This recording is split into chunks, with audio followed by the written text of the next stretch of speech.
Hey guys, it is Christina. I hope you are having the most amazing day ever. Today's video is all about stop treating women's bodies as if they are men.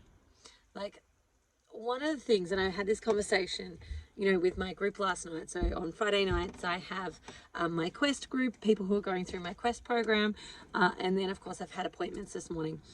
So there's been some similarities in the conversations. And so one of the things that I talk about with that group is that when I first came to Carnivore, what I was seeing on the internet was a lot of men in particular talking about it, as well as before I came to Carnivore, like I was in the space of looking at intermittent fasting. I was looking at keto. I was looking at I was watching all of these different things, and I saw a place for all of them, but I saw they needed to be in the right place for the right individual.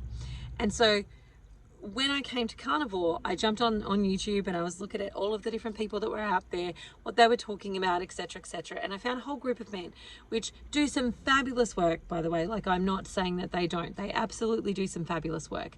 But some of the things that I found were really more targeted towards a male physique, a male body, and male hormones, all of that type of stuff. And so some of the information that I saw there wasn't actually applying to people like me. So me, I am, I would be considered premenopausal because I, technically within my kind of my age group, etc., etc. I wouldn't have reached menopause. However, when I was 33, I had a hysterectomy. So I had a partial hysterectomy, so I kept my ovaries, but my uterus and my cervix was removed. And so my ovaries still functioned, and they still function to an extent now. But at that point in time, they functioned more. And generally speaking, from the literature, around 5 years after having a hysterectomy or having your tubes tied, by the way, ladies, the blood flow to the ovaries dramatically reduces, and therefore their function tends to reduce as well. And so that often puts people into early menopause or early premenopause. So I'm sort of fitting into that space of that sort of perimenopause and menopausal space. Like, yes, I still have a cycle, and every so often I can feel it, but I don't actually have like a normal reproductive cycle that a lot of women my age would actually still be having right now.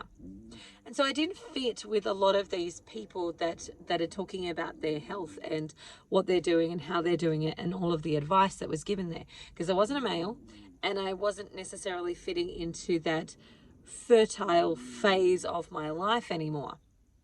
Sporadically I did, but not completely. And also too, having diabetes and at a significant level. So my diabetes wasn't, oh, I've got a tinge of diabetes. No, it was very significant. It was to the point where I probably should have gone to a hospital, but I chose to be responsible for my own health and not go that pathway. And so from that perspective, what I saw on the internet were people saying things like, oh, if you just fast, you'll get into ketosis. So essentially, if you just don't eat, you'll get into ketosis. And that was not my experience. And the same with too, like theoretically, based on, the education that I've had in nutrition and so on from my professional degrees, we kind of taught this information of,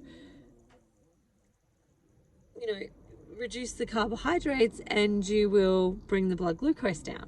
And that certainly happened, but it was never getting to the point of I've actually completed like that healing of blood glucose, in that sense of like, I was always dancing a little bit on the numbers. So, and it wasn't that I was eating food that was increasing my blood glucose. So for example, I'd go to bed, I'd have a day where I had no carbohydrates or very little carbohydrates.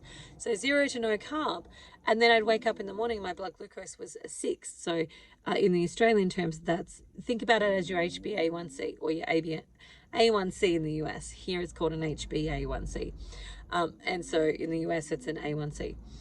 So think about it, comparison to those numbers. It's fairly close, not exactly the same, but it'll give you a mindset of what I'm talking about. So, I'd go to bed, my numbers were great the night before, I'd go to bed, I'd wake up and my numbers would be over that line. That would be like, yep, that's a diabetic number. And I hadn't eaten anything that would make that happen.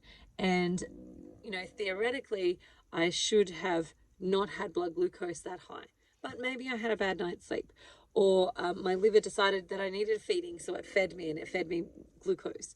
All of that type of stuff.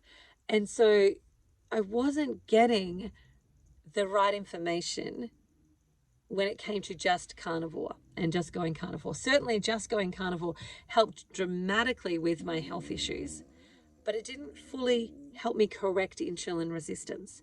It didn't help me get into ketosis. I wasn't getting ketones. I wasn't producing ketones. Maybe at most I got maybe a 0.1 or a 0.2, but I was never certainly getting into nutritional ketosis, which is over a 1, and was not getting the benefits of that.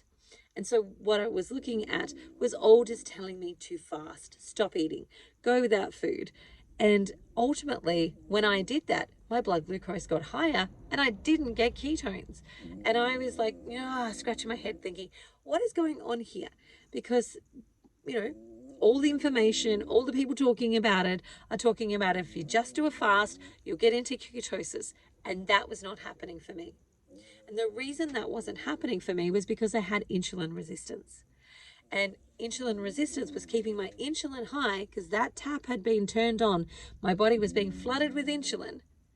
And my body was responding to that flooding of insulin by producing glucose, by taking my protein, turning it into glucose, and feeding me with that. And so my blood glucose couldn't come down. But there was very few people talking about that. Dr. Boz is one of the few people that are talking about it. There are a couple of others that are saying it here and there, that are sharing that information. But predominantly, the information is based on a male anatomy, which is, for majority of males, if they fast, they're going to get into ketosis. Majority. Hear the word that I said, majority, because I still have a few patients that are males that doesn't happen for, because they too have insulin resistance. And they don't necessarily have to be obese, overweight men. Actually, I'm finding it more and more in healthy, fit, seemingly fit, healthy males, that they are not getting into ketosis. So they go low carb or no carb and they've got no energy. They flatline it with energy. And that's because they're not tapping into an energy source, because they're not burning fuel. They're not turning fat into a fuel source for themselves because they've got this insulin resistance.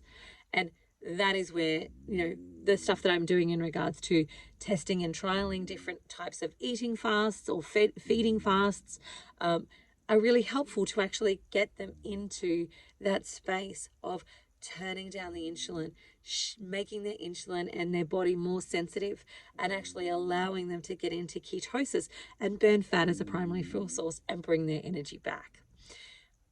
But most of what I'm hearing on the internet is still this: stop eating, fast, do a water fast, and you'll get into ketosis.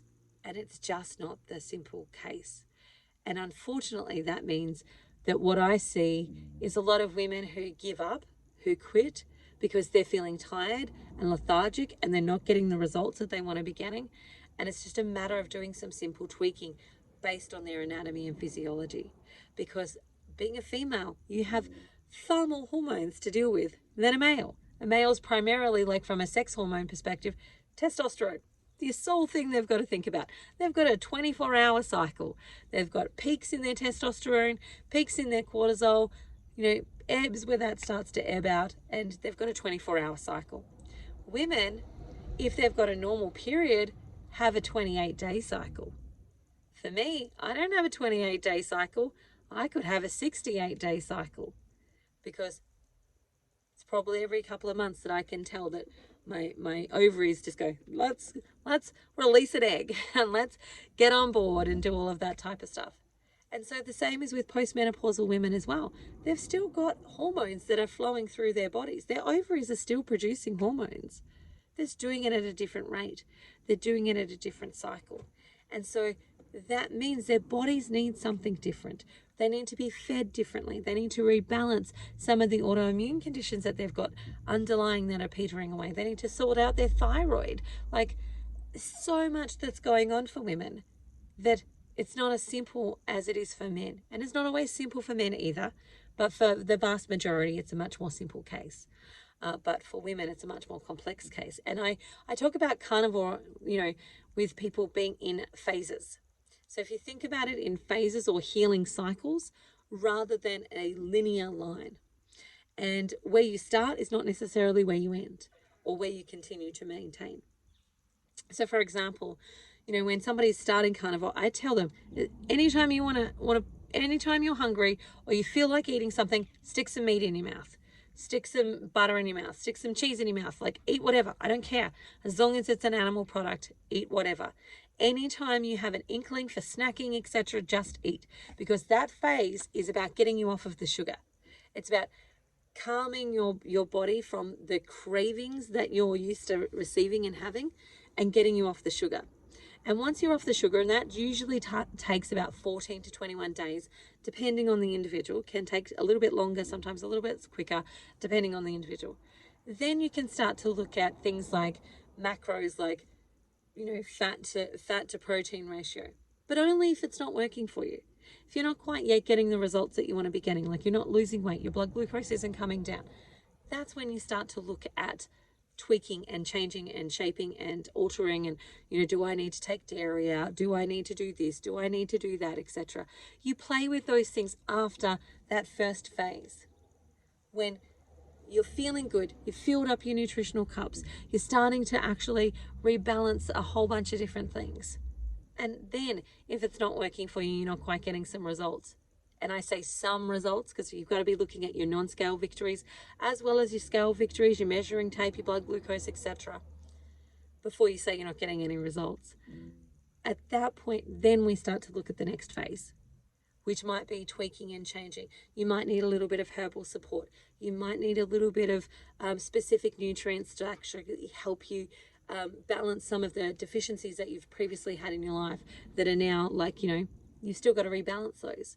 And so there's different healing phases for different people, and we go through different cycles as we're going through those things. So it's not this cookie cutter, one size fits all, just eat ribeye steak and it's basically going to work for you. Some people, yes, but there's a whole bunch of people where that's not the case for a whole bunch of different reasons. One, what was their life like before they came to carnivore? How long had they been eating that way? Are they in their 30s? Are in their 20s? Are they in their 40s? Are they in their 70s? Like, everybody needs slightly different things based on their different cycle of life that they're actually in as well. And we need to tweak and change those things based on those specifics as well. And so for me, part of the reason that I keep doing videos and I keep talking about things like insulin resistance and talking about tweaking and changing and all of that type of stuff is because I don't see it being represented really well on the internet, in the sense of a lot of voices are sharing it. And I see a lot of disappointed people, or people that are struggling, and people that are finding it challenging because there's so many different voices. There's so much information, like eat more fat, eat more protein, do this, do that, go on a fast, etc., etc. So many different voices. And they're not necessarily wrong. It's about matching that voice or that information with the individual. And that's what I do in a clinical practice. Like, that's what my actual job is helping people match those things. Match the right information to where they are in their cycle of healing in this moment in time. And that can be a little bit complex, but it's always worth it. All right, that's it for me today. I hope you have the most amazing day ever. I look forward to talking to you again soon. If you do have any questions, pop them below. I'm happy to answer them, and I'm happy to make a video on them. All right, bye for now. I'll see you later. If you want to book in, it's ChristinaMathewson.com appointments. Otherwise, bye for now. See ya.